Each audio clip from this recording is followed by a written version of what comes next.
अधिक मास की शिवरात्रि आ रही है 13 तारीख को शाम को 7 बजे। पूरा विश्व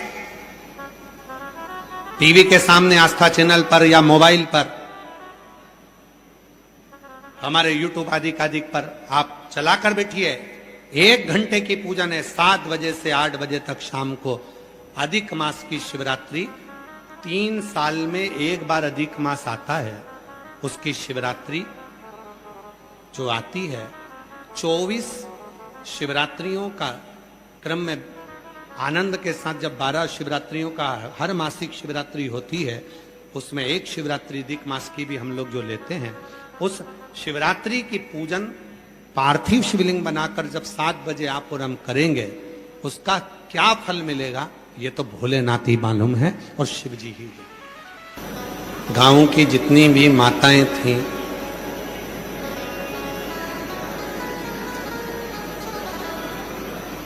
वो आदि रमा से नाराज रहती थी। क्यों? सब पूजन की थाली लगाकर लाते थे और ये 1 लोटा जल लेकर जाते थे। आदि रमा शिव जी को जल चढ़ाती थी, पर गांव की कुछ माताओं को वो ठीक नहीं लगा, श्रेष्ठ नहीं लगा। तुम्हारी जिंदगी में जितना भी अंधेरा है, जितना दुख है, जितनी तकलीफ है, जितना कष्ट है, स्वयं नारद पुराण कहती है, पृथ्वी देवी कहती है कि मैं दुनिया का सारा बोझ झेल सकती हूं, पर पाप नहीं झेल सकती। पाप तो मेरा महादेव झेल सकता है, उसके सिवाय कोई नहीं। कितना अंधेरा तुम्हारी जिंदगी में, कितना मस्तक पर चंदा है उजियारा कर देगा, मस्तक पे चंदा है उजियारा कर देगा। मेरा भोला भंडारी ने, मेरा भोला भंडारी ने खाली झोली भर देगा। मेरा भोला भंडारी ने खाली झोली भर देगा। 12 साल तक औलाद नहीं हुई, उसने झोली पसार कर मांगा, दे दिया। 9 साल तक बच्चे नहीं हुए, उसने झोली पसार कर मांगा, दे दिया। जॉब नहीं लगा, नौकरी नहीं लगी, गवर्नमेंट नौकरी की तैयारी कर रहा था, झोली पसार कर मांगा, उसने दे दिया। उसका तो काम है केवल तुम दिल से मांगो तो। मस्तक पे गंगा है वो शीतल कर देगा, मस्तक पे गंगा है वो शीतल कर देगा। मेरा भोला भंडारी है, मेरा भोला भंडारी है खाली झोली भर देगा। मेरा भोला भंडारी है खाली झोली भर देगा। महाराज विश्वास है तो शिव है। और यही कथा जो पत्र पढ़ा, ऐसी ही कथा आदि रमा की है। आदि रमा नहीं है कुछ, 1 लोटा जल लेकर शिव जी के पास चली जाती। जल से गांव की माताओं ने विचार करा, गांव की महिलाओं ने विचार किया, ये कुछ भी शिव जी को नहीं देती है, भगवान शंकर को ये कुछ भी प्रदान नहीं करते, शिव जी को ये कुछ भी नहीं देती। मन में आया, गांव की कुछ महिलाओं ने मिलकर आदि रमा को मंदिर आने से रोक दिया।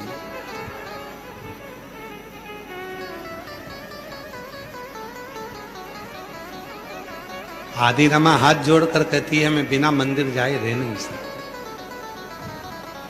रोज मंदिर।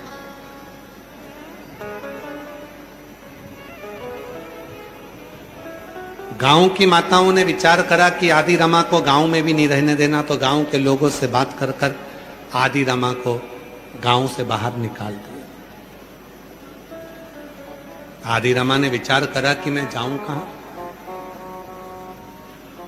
ऐसे गांव में जाऊंगी जहां कम से कम मुझे जल चढ़ाने को तो मिल जाए। आदि रमा 9 दिन तक आसपास के गांव में घूमती रही कि कहीं शंकर जी का कोई मंदिर वाला गांव मिल जाए जहां पर रहकर मैं शिव की आराधना कर सकूं, शिव की साधना कर सकूं, शंकर की पूजन कर सकूं, शिव साधना कर सकूं, शिव की आराधना कर सकूं, शिव की पूजन कर सकूं। कुछ दूरी पर एक गांव था जिसमें भगवान शंकर का मंदिर था। आदि रमा ने उसी गांव में अपना डेरा डाल दिया, उसी गांव।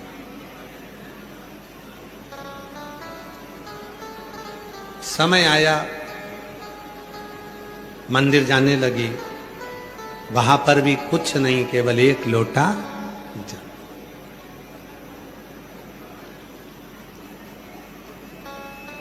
कोई जल्दी बनता है, कोई लेट बनता है। शिव जी को जल चढ़ाने वाला एक दिन सेठ जरूर बनता है, सेठ जरूर बनता। कोई जल्दी बनता है, कोई लेट बनता है। शिव को जल चढ़ाने वाला एक दिन सेठ जरूर बनता है।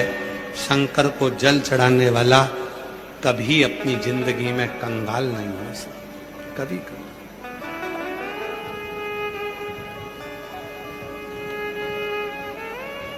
मेरा भोला भंडारी रे, मेरा भोला भंडारी रे, खाली झोली भर देगा। मेरा भोला भंडारी रे, खाली झोली भर देगा। अधिक मास पुरुषोत्तम मास में शिव पुराण की कथा सुन रहे हो आप सब। अपनी एक छोटी सी डायरी में लिख के रखना कि मैंने 5 रुपए का किसी को पानी पिलाया था। शिव महापुराण में आए हुए भक्त को 5 रुपए की टॉफी खिलाई थी या 10 रुपए का बिस्कुट का पूड़ा खिलाया था। लिख के रखना, तारीख भी लिख के रखना। और अगले 3 महीने में इंतजार करना, जो तुमने किसी को शिव पुराण में मुख झूठा कराया, उसका फल तुम्हें 1000 गुना मिला कि नहीं मिला। लिख कर रखना।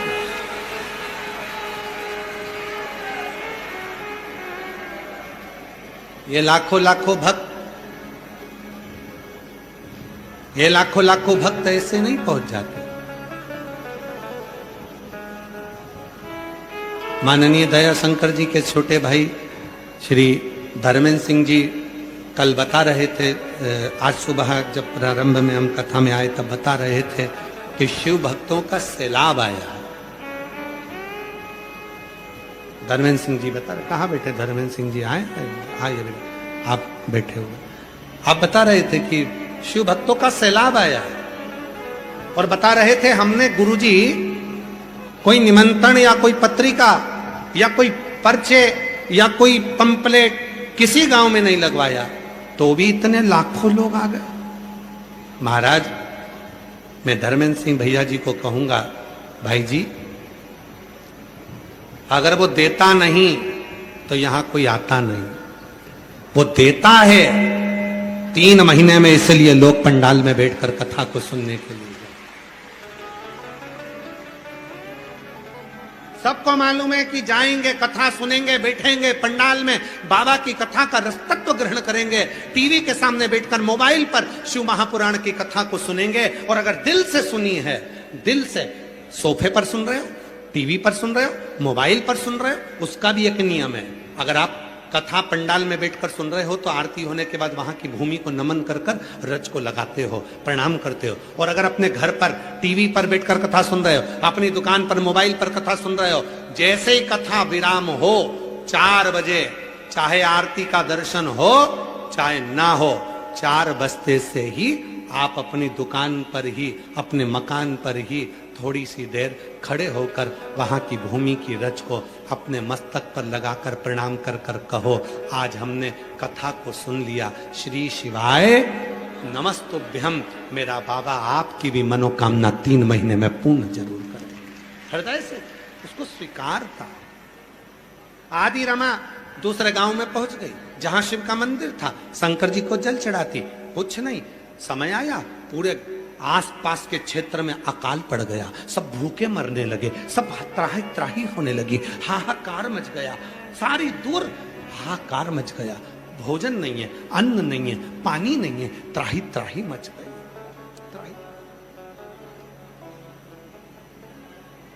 सारे गांव, सारे शहर, सारा नगर अकाल की ग्रास में आ गया। केवल एक नगर, एक गांव ऐसा बचा जिसमें आदि रमा रह रही थी। आदि रमा रोज मंदिर जाती थी, वहां अकाल नहीं पड़ा, वहां जल की कमी नहीं आई। सारे गांव के लोग बेचैन हो गए।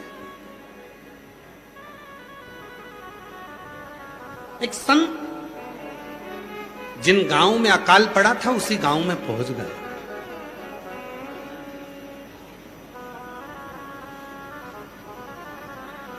एक सती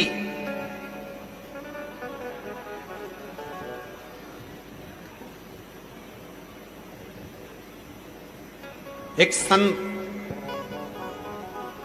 एक शिव का भक्त, ये तीन जिस गांव में रहते हैं, अगर सती पतिव्रता धर्म का पालन करने वाली, पति को परमेश्वर मानने वाली, पति के चरणों को नमन करने वाली सती होती है। आप में से कितनी माताएं जो अपने पति को रोज प्रणाम करती है? हाथ उठाओ जरा, जो अपने पति को रोज प्रणाम करती है। करना चाहिए। उठाया, दो चार ने उठाया, ऐसा नहीं कि नहीं उठाया। प्रणाम करना चाहिए पति के।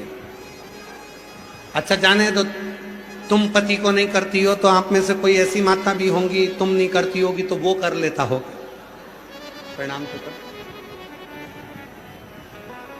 पर शिव पुराण कहती है प्रतिदिन घर के बुजुर्ग को, माता पिता को, घर में अपने बुजुर्ग को, माता पिता को और अपने पति को प्रणाम करना चाहिए।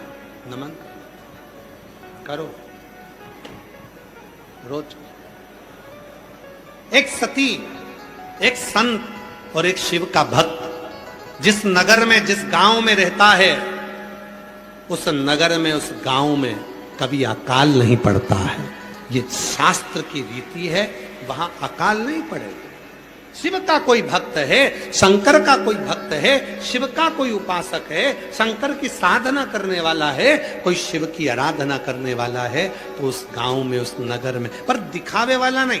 कई लोग आज के जमाने में शंकर जी के नाम से बहुत दिखावा करते हैं। जटा बढ़ा ली, खूब सारा चंदन पोत लिया, खूब मालाएं धारण कर ली और विचार करा कि हम शंकर जी के परम भक्त हैं। ना ना ना ना ना, शिव जी के परम भक्त की निशानी है, शंकर जी का परम भक्त की सबसे बड़ी निशानी केवल एक है। दुनिया के लोग कितना भी ताना दें, दुनिया के लोग कितनी भी गाली दें, दुनिया के लोग कितनी भी बद्दुआ दें, दुनिया के लोग कितना भी अपशब्द कहें, पर तुम्हारे मुख से उसके लिए अपशब्द निकलना नहीं चाहिए। समझ लेना कि आप शंकर के परम भक्त हो, आप शिव के परम भक्त। वो आपको बद्दुआ दे, वो आपको गाली दे, वो आपको अपशब्द कहे, वो आपको ताना दे, उसका जवाब आपको नहीं देना है। आप शंकर के भक्त हो ना, तो आप उसका जवाब मत दो। उसने गाली दी है, जवाब महादेव देगा। जो चाहता है जवाब वही तो देगा। तुम जिससे प्रेम करते हो, जिससे प्यार करते हो, उसके साथ अगर घूमने के लिए कहीं जाते हो और कोई अगर छेड़ देगा, अपशब्द कह देगा, तो जवाब कौन देगा? तुम्हें नहीं देना है। तुम जिसको चाहते हो वो जवाब देगा। उसको मालूम है, क्यों? घूर के देख रहा है, जानता नहीं है मैं इसके साथ हूं। दो दिया धर के, घूसे दिया धर के। वो प्रेम करता है, इसलिए सेफ्टी वो करता है, रक्षा वो करता है। इसीलिए जो महादेव का परम भगत होता है वो किसी को कुछ नहीं कहता, केवल मुस्कुराता है। किसी ने धोखा दे दिया, गाली दे दी, अपशब्द कह दिया, ताना दे दिया, आड़ा टेढ़ा कह दिया, वो केवल मुस्कुराएगा, कुछ नहीं बोलेगा, इंतजार करेगा। शंकर के डमरू के बजने का, उसके तांडव रचाने का, उसके त्रिशूल उठाने का इंतजार करेगा कि मेरा जवाब वो महादेव देगा, वो कालाधिपति देगा, वो शिव देगा। उसका इंतजार करेगा, वो कुछ नहीं बोलेगा। संत ने आकर कहा,